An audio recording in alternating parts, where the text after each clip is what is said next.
Hello बच्चों, तो NEET के रजिस्ट्रेशंस ऑनगोइंग है। बच्चों सबसे ज़्यादा समस्या किस में आ रही है बच्चों को कि एड्रेस में, कि भाई हम एड्रेस क्या भरें, क्योंकि प्रेजेंट एड्रेस भी पूछ रहा है, वो परमानेंट एड्रेस भी पूछ रहा है। तो पहली बात तो मैं ये बता दूं, अगर आपका जो परमानेंट एड्रेस है, जो आपके डॉक्यूमेंट में है, जो आपके आधार कार्ड में है, अगर आप वहीं से एग्ज़ाम देना चाहते हैं तो प्रेजेंट एड्रेस अलग से भरने की ज़रूरत नहीं है।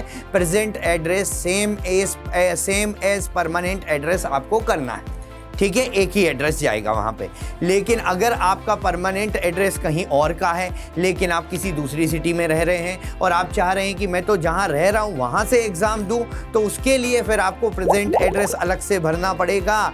लेकिन प्रेजेंट एड्रेस अलग से फिल करने से केवल काम नहीं चलेगा, वहाँ का आपको कोई सपोर्टिंग डॉक्यूमेंट भी लगाना पड़ेगा। और वो डॉक्यूमेंट आपका रेंट एग्रीमेंट हो सकता है, कोई एफिडेविट हो सकता है, कोई इलेक्ट्रिसिटी बिल हो सकता है। इस तरह का कोई भी डॉक्यूमेंट जो ये वेरीफाई करे कि आप उस लोकेशन पे, उस एड्रेस पर रह रहे हैं। तो आप प्रेजेंट एड्रेस, परमानेंट एड्रेस दोनों को स्कैन करके एक पीडीएफ बनाएंगे और एक साथ अपलोड करेंगे, तो आपको जो ऑप्शंस दिखेंगे वहां पर केवल इन्हीं दोनों स्टेट के, इन्हीं दोनों एड्रेस के हिसाब से दिखेंगे, जिन ऑप्शंस को आपको चूज करना है, और वही सेंटर आपको मिलेगा। आप सोचें कि आप किसी दिल्ली में रह रहे हैं और बिना किसी एड्रेस प्रूफ के आप बिहार में एग्जाम दे देंगे, तो ये पॉसिबल नहीं है। ठीक है बच्चों, तो ध्यान रखिएगा, present address, permanent address. Permanent address में अगर आप वहीं से एग्जाम देना चाह रहे हैं तो प्रेजेंट एड्रेस अलग से फिल करने की जरूरत नहीं है, उसको सेम एज परमानेंट एड्रेस कर देना है। और अगर आप दूसरी सिटी से एग्जाम देना चाह रहे हैं तो प्रेजेंट एड्रेस लिखने के बाद उसका सपोर्टिंग डॉक्यूमेंट लगाना